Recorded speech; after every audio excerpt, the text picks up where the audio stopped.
players due to the club this season, although one of them actually signed 12 months ago. We never saw him.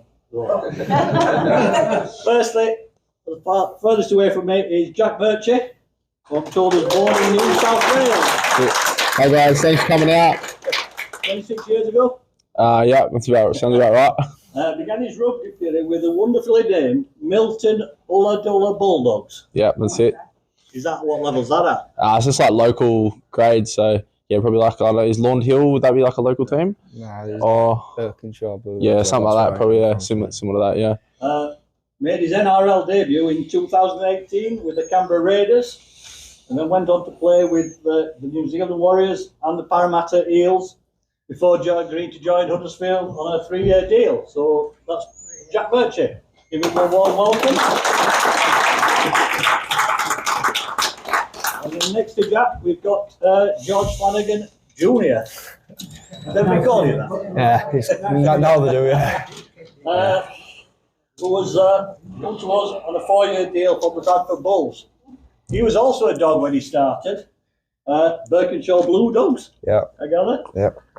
And he wasn't born 12,000 miles away, it's about 12 miles away. So, before following his dad, George Flanagan, to the Bulls. He became a star at the academy at Odsal, and then made his first team debut against London at Odsal and scored a try. Yeah. And now he's a Giant, so welcome, George.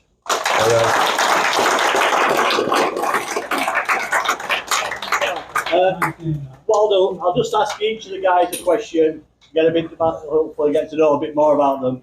Then we'll go on to a bit of a quiz, and hopefully then floors open to anybody to ask questions. There's some papers on the table if you want to write them down. If not, we'll try and be civilised and do it. Take questions from the floor.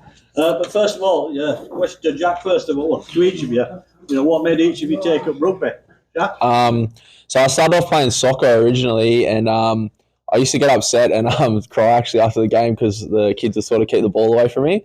And so then my dad got me into league where you can sort of go after the game a lot and you can sort of take the game into your own hands. And yeah, that's sort of what got me into it. Was that to watch Huddersfield Town and cry after it? How old were you when you moved to rugby then? I reckon 7 or 8. Yeah, probably under 7s, yeah. George? Yeah, so... Don't need that. Don't need that. So I just started when I was young, played 6-year-old started off originally at Bradford Dudley Hill, where likes of John Bateman have come through, and I played because my dad played really. I mean, I've grew up supporting rugby league and wherever my dad's been and whatever other clubs he's been at, so I just started really young, he took me down, and since then I've never looked back. Yeah. Question George again. What's been your career highlight today? Probably making my debut. I know, playing for my hometown club as well, which was Bradford, that were a big thing for me, but it made it even more special, playing with my dad and to score a try as soon as he come on the field. It was just, you probably don't get better than that, so yeah, that's probably been the best highlights. Did you get to play many games with your father? Yeah, so I played a few games. I played a few games at Champ, and then when he dropped down to reserve level as well, I played a few reserve level games with him, so yeah, that's been the highlight of my career, to be fair, so far. Jack? Yeah, my debut would be up there as well, just because it's such a special day for not just for me, but it was special for my family as well. Obviously, my parents and my friends and stuff, they all work really hard to help me get there and be in that position to be able to do that. So that was awesome. And probably for me, I had a game for the Warriors against the Bulldogs a couple of years ago. I come off the bench and scored a couple of tries, and it's probably my best game I'd played in first grade up to that date. So yeah, it's probably a special one for me. Yeah, thank you. Yeah. Now, obviously, you both arrived at Huddersfield. Jack, you've come sort of like halfway across the world. Why Huddersfield, and what do you think this club can do? Well, the reason I ended up coming to Huddersfield was probably to do with Watto, I reckon.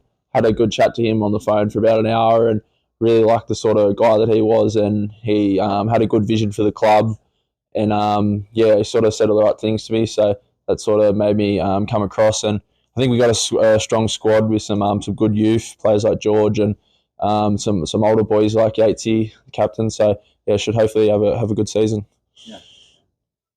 Are you here with your family? Yeah, I'm here with my partner Lily and my daughter Maya. I just tucked her into bed about 10 minutes ago before I come here. So yeah. Were they happy to? My partner was a bit hesitant at first because she's quite a family orientated person. Spends a lot of time with her sisters. She has 2 sisters and her mum and stuff. But yeah, once I got her head around it and got her over here, she was a little bit homesick to start with, but she's getting used to it now. And the bit of snow and stuff every now and then, she's been enjoying that change. And my daughter's been enjoying playing the snow because they've never seen that sort of stuff before. So it's going good so far. Yeah. George, your career highlight today? Which is the next question?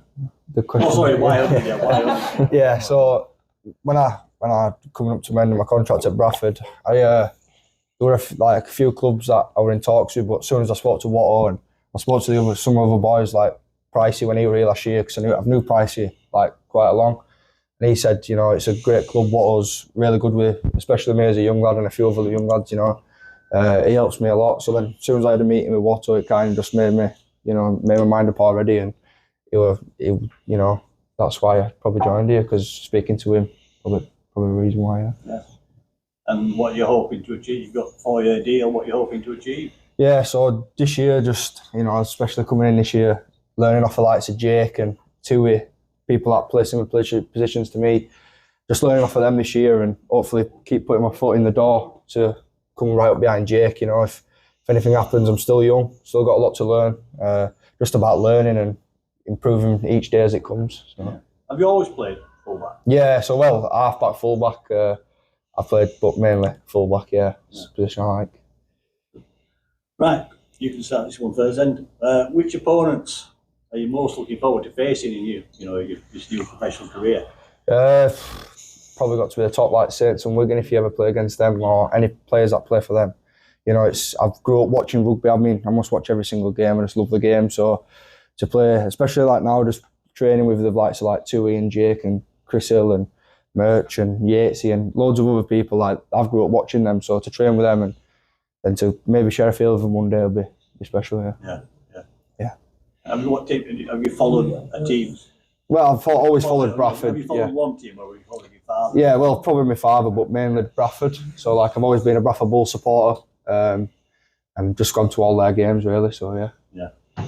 Jack, do you watch much Super League before you came over? Nah, I hadn't really watched much Super League before I come over. It's always on like really early in the morning in Australia. Yeah. So I think I've maybe watched it once or twice when I was having a few beers, but apart from that, I haven't really watched it. But I'm probably most looking forward to the London game in a few weeks. I've never been to London, so got to do a little away trip down there and hopefully get a win. Check out the sites and stuff, so should be good. A couple of questions now about the sort of club itself. So who's the joker in the Giants setup? Wallace, maybe. Wallace. Yeah, Elliot Wallace is he's a bit of an out there character. Yeah. Just like I don't know. Yeah, he's always doing weird stuff, to be honest. But yeah, he's a funny fella. That's pretty about it. Who else is a bit of a joker? To be fair, everyone just has good crack. Yeah, there's some good banter between everyone, to be honest. It's not just one person, but yeah. But there must be one player you'd hate to share a room with on an away. Elliot Wallace. Yeah, probably Elliot Wallace. He's just like full on all the time, like running around, doing stuff, singing and that. So yeah, probably him. Yeah. So who sets the standards in training? Who's the one you always think, God, I hope he slows down sometime? Oh, probably as Captain Yatesy. Yeah, when he's out there running, he's always ripping in and going hard, setting a good example. Any of the backs, really? Yeah. I think since like he's come back in, Harry Rushton, I think, is a bit of a leader as well. He likes to push himself and make sure he's doing all the right stuff.